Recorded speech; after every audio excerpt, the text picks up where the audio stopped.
こんにちは。今日も相場お疲れ様です。今日は皆さん結果どうでしたか？今日は相場のね振り返りとナメラ造船のちょっと空売りとアドバンテストの空売りが焼かれてるんですけど、ちょっとやばい。ナメラ造船ちょっと強すぎて衝撃的なんですけど、皆さんはどうですか？今日の相場を振り返るのと、ナメラ造船がちょっと一番焼かれてるんで、それについて話していこうかなと思います。今日は、円安スタートだったから、月曜の高市相場で結構急騰してたと思うんですけど、そっからね、円安になって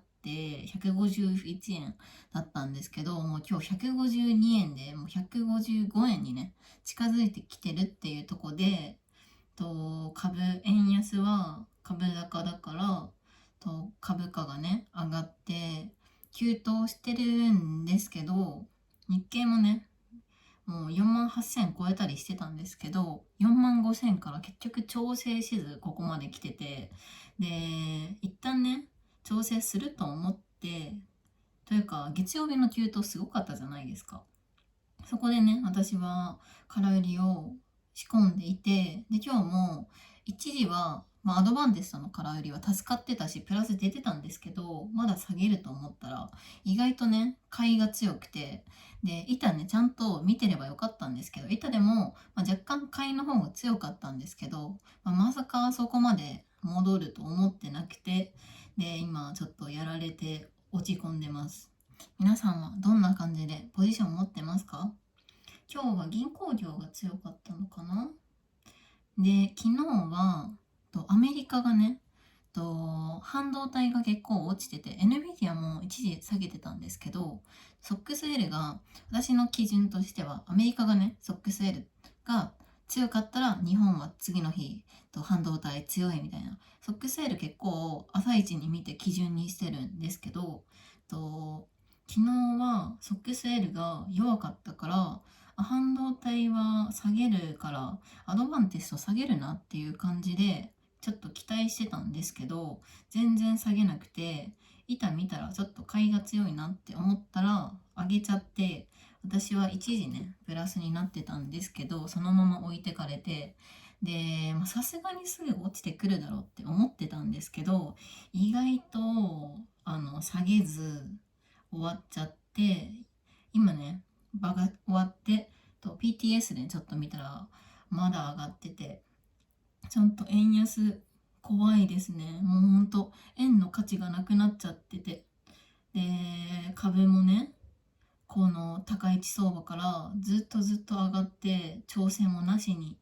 上がっちゃってて、ちょっと置いてかれとるというか、むしろね、焼かれちゃってます。皆さんはどんな風になってますか？アドバンテストはね、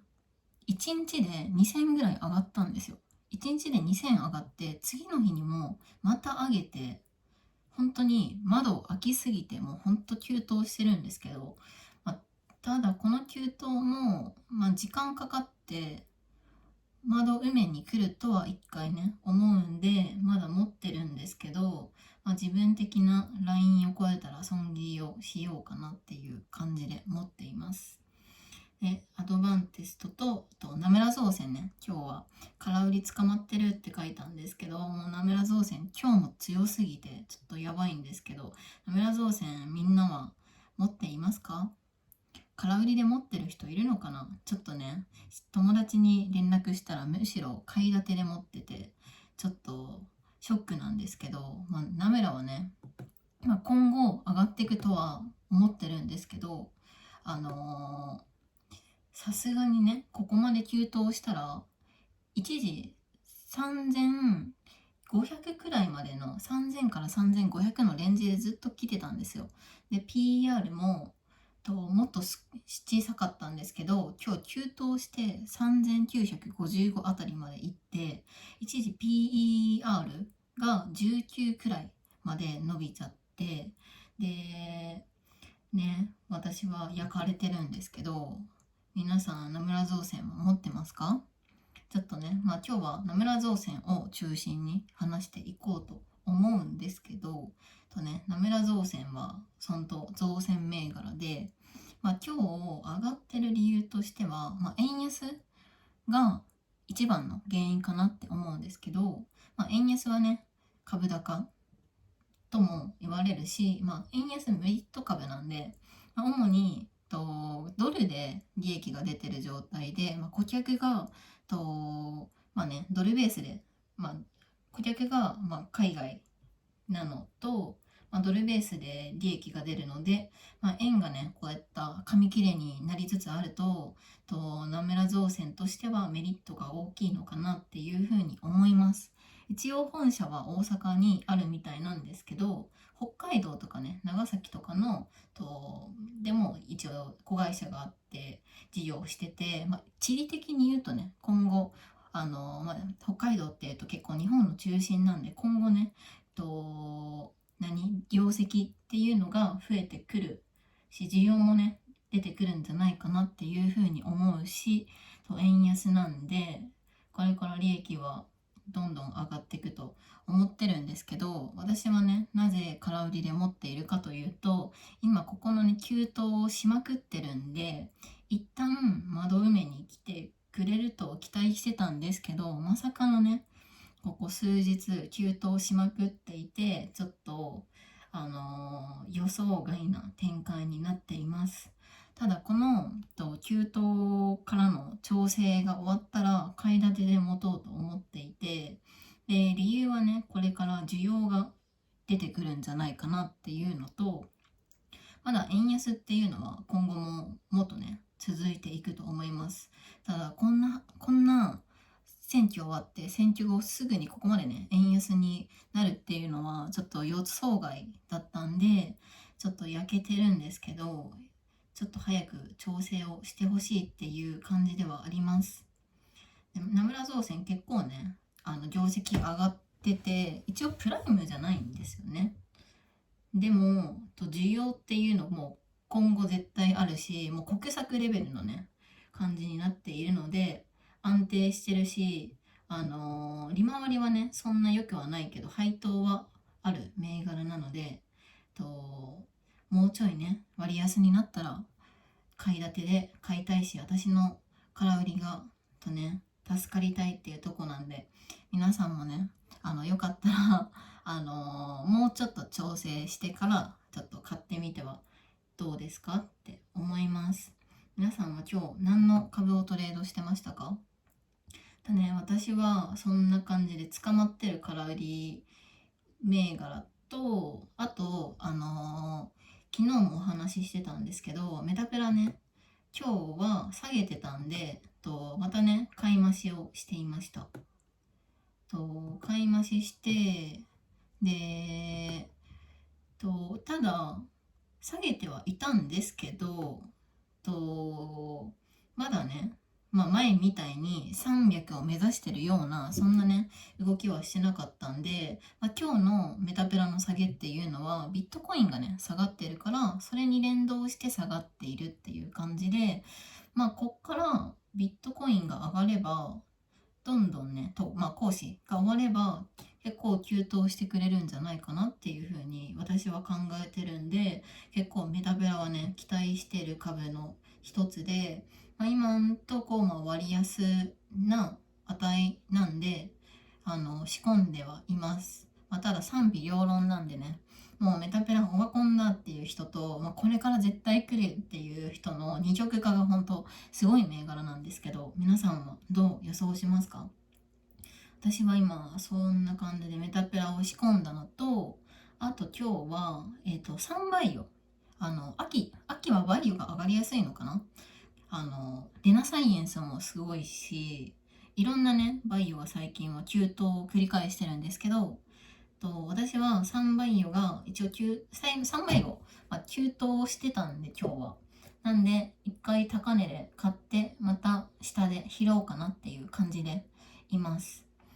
このバイオ銘柄というかサンバイオもバイオ全体的にかもしれないですけど、大体ねこの急騰急落が本当に激しすぎるんですよ。メタペラもなんですけど、でそういう銘柄っていうのは私はね回転を意識して回すのを意識してくるくるくるくるしてるんですけど、たまに刺さんなくなったり置いてかれたりしてで、見届けることが多いけど、サンバイユの場合はこの次16日かなに会議があるんで、それまでね急騰していくと思っているので、でただレンジはあると思うんで、上がったり下がったりしながら16日くらいまではね期待で上がっていくと思うんで、それを利用してちょくちょく回転させながら、とりあえず16日まではホールドしようかなっていうふうに思ってます。ちょっとねこれからもサンバイオのアクーゴがね本当世界で認められてアメリカ市場もね取っていってくれると、本当に株価はこれからね、今は、そんなに3000台なんですけど、1万とか2万とか、夢の夢なんですけど、今のところは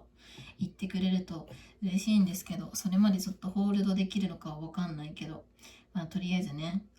回転しながら利益取っていきたいなっていうとこなのと、円安がねちょっと早すぎるんで落ち着いてほしいですね。皆さんこれ高値追いしてますか？円安、私私その高市相場の時から高値追いがちょっとねできなくて、むしろ空売りをしちゃっているっていう感じなんですけど、窓埋めには一旦帰ってくるとは思うけど、ちょっとね怖くて、円安もねどこまで続くのかちょっと怖くて、高値追いっていうのは普段からあまり得意じゃないんですけど、それでね待ち状態です。現金比率の方が高いのかな。であと日経もベアで張っちゃってるんで、それもね一応今のとこねちょっとはプラスにはなってるんですけど、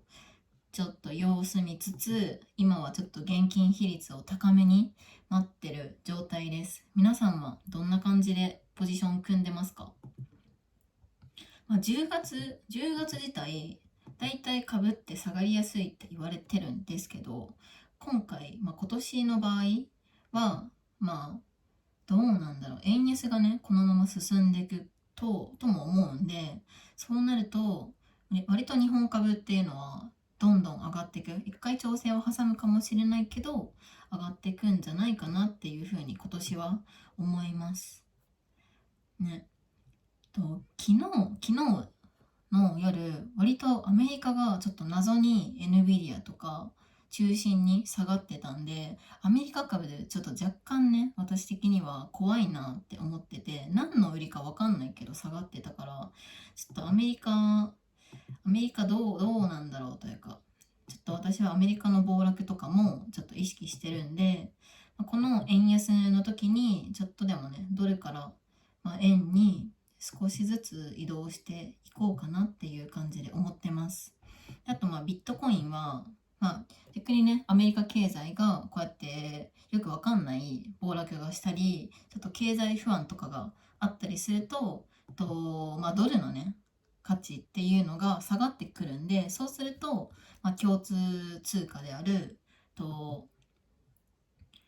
仮想通貨、ビットコインが上がってくると思うんで、10月っていうのはアノマリー的にも、大体ビットコインも上がりやすいんですけど、今年はね大相場になるって言われてるので、もうビットコイン結構上がってるんですけど、またねもう一段上がると思うので、なので、ビットコインをね買うのもいいし、